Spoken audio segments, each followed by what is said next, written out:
All right, music fans, welcome. Harmless Dave back again, talking about real music in real time for a couple of real people out there, just like you and just like me. Thanks for being here. God bless you, putting up with this every single day, some of you, and you've got a lot of patience, right? So before I get going with the topic, which is going to be Steve Perry and Dolly Parton. Today's the day, folks. Open arms. Before I get there, here is Mitch Malloy. Mitch Malloy is a rock star, okay? So in the old days, they used to put rock stars into the Hall of Fame. Now they put country stars into the Hall of Fame, and then they ask them to play rock music or something. I don't know. I think this was just Dolly and her agent probably brainstorming, saying, you know what, I need to do a rock album. And that's what she's done. It's debatable whether it's a real rock album or not, but she's got many different special guests on this album. I think one publication said it's Dolly Parton's karaoke. So, yeah, she gets to sing all these songs and she gets help from her friends, and the friends get some publicity. And Steve Perry agreed to do it. Anyway, Mitch Malloy, this is the last song, great album. Mitch Malloy, who has defied the aging process, and he's got a lot of hair follicles, you know, just, it's amazing. He's in his 60s, all right, like low 60s, but it's still really impressive, you know. If anybody could front a rock band, it's this guy, and he did for a while. He was the lead singer for Great White for some time until they had a little disagreement and they went their separate ways. Ooh, that's a Journey segue. So getting back to Steve Perry. So it's weird about Steve Perry, right? So separate what is it?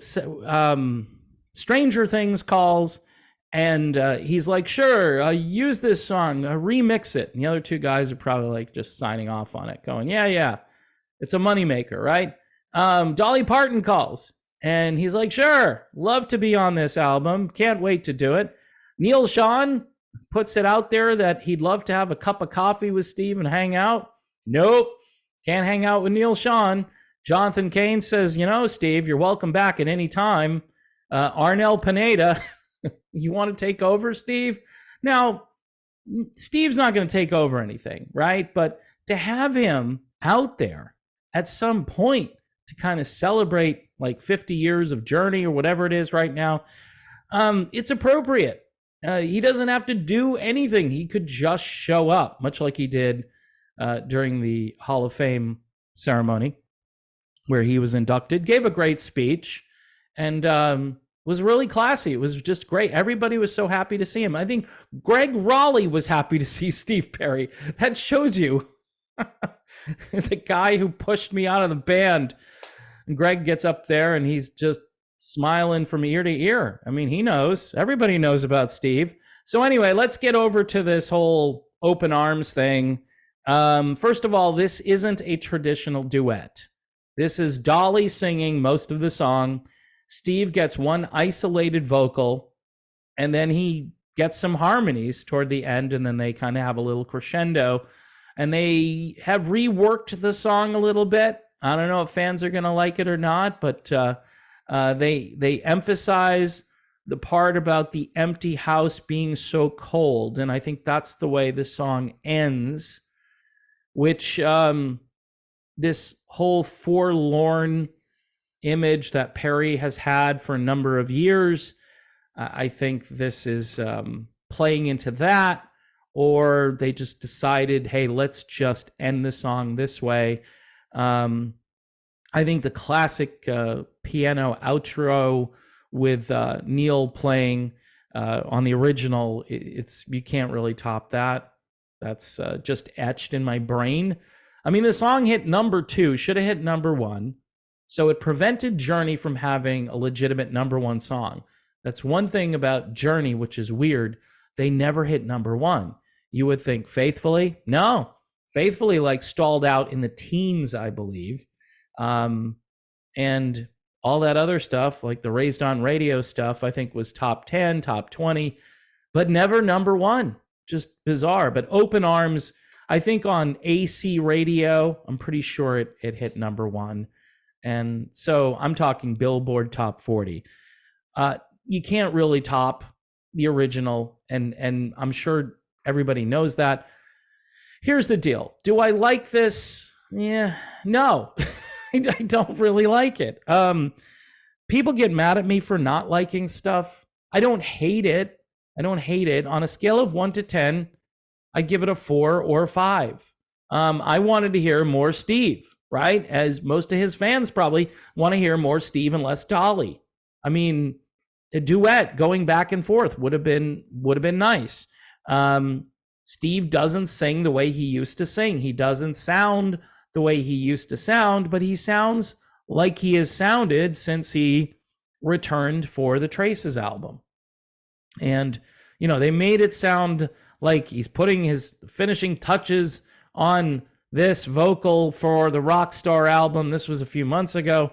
And I'm reading this. He's working with Chris Lord-Alge, who's a great engineer, producer, jack of all trades, to get, you know, whatever he wanted to get on this correct. And yeah, it's just not a lot of Steve going on, and the reworking of this song, somewhat interesting. Look, there are going to be people out there that say this is great. Let me just address one more time the whole Dolly Parton Rockstar thing. All right. Dolly Parton didn't have to do this. It was smart that she's doing it, though, because she's in the news quite a bit.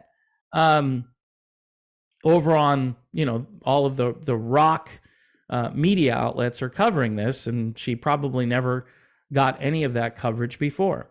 But what? She's 77 years old. She can still sing, and she sings, as Perry said, she sings her you-know-what off. She knows still how to hit all the high notes, and she's got a classic country, you know, Appalachian, hillbilly sounding voice. And I don't mean that in a negative way. It's a gift, and she has it. Does it work for this music? No, it hasn't worked on any of these songs. It's oil and water. It just doesn't sound right. But, you know, it's exciting. You know, the media is building this up. Everybody, if you look at all the headlines and articles about the album coming out today, you know, Dolly Parton throws a giant karaoke party. Okay. I don't know why I would want to attend that. I mean, she can't do certain styles of music and really pull it off. I mean, the fact that she can sing and hit notes, that's great. And, you know, Uncle Steve was right about all that. But if you were hoping to hear more of Steve Perry on this song, you're going to be disappointed. And the song being somewhat reworked, especially at the end, it's interesting. And I think that's probably the best part of it, is the fact that they kind of tweaked the ending and did the reprise on the empty house thing. I don't know. Overall, again, 4 or 5 on a scale of 1 to 10. I don't hate it. It's like the other Dolly Parton songs. I'm just kind of, I don't know. Something just doesn't work for me on this. Other people that I've spoken with, they like it. They don't hate it as much as I do. But I mean, this will be forgotten about pretty quickly, I think, once the hoopla dies down. It would have been nice if Steve Perry delivered a holiday gift to everybody with another Christmas song or new material. I think most Perry fans would like to hear that, and to hear his voice throughout and not just, you know, harmony vocals or one brief isolated vocal. But you want to hear Steve Perry? Here you go. You have to keep rewinding and going back to listen to it. But hey, Dolly Parton, she says, Steve, we need you. And Steve's like, okay. Neil Sean says, hey, Steve, let's go for that coffee. And Steve can't do it. Here's the deal. Steve has got the greatest life because he's got an income source that is never ending, nonstop. And he doesn't have to do anything. This is all just like a hobby for him.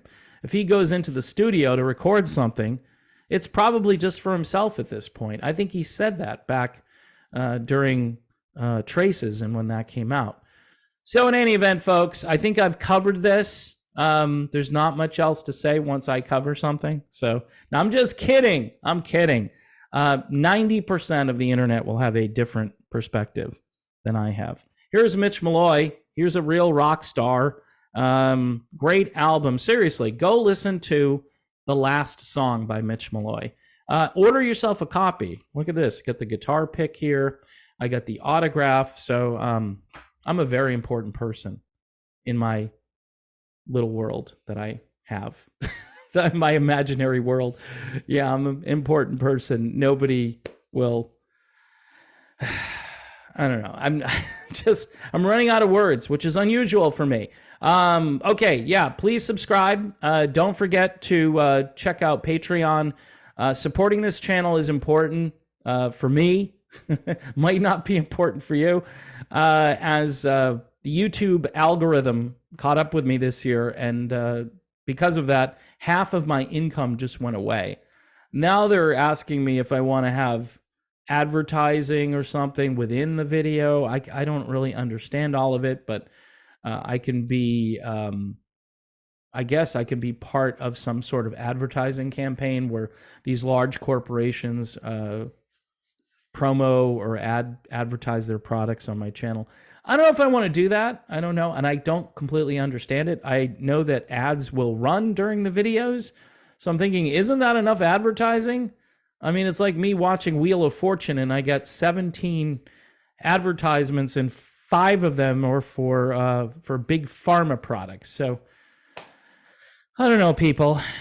You know, I'm just trying to earn a small, modest living here. So if you can help me out, there's a link in the description for YouTube memberships and for Patreon. And go out and buy yourself a copy of Rockstar if you want. And I wouldn't, but maybe you're enthusiastic and you want to support Dolly. So Dolly's a good egg. She's a little weird, but she's a good egg overall. This just isn't my cup of tea. So see you soon, folks.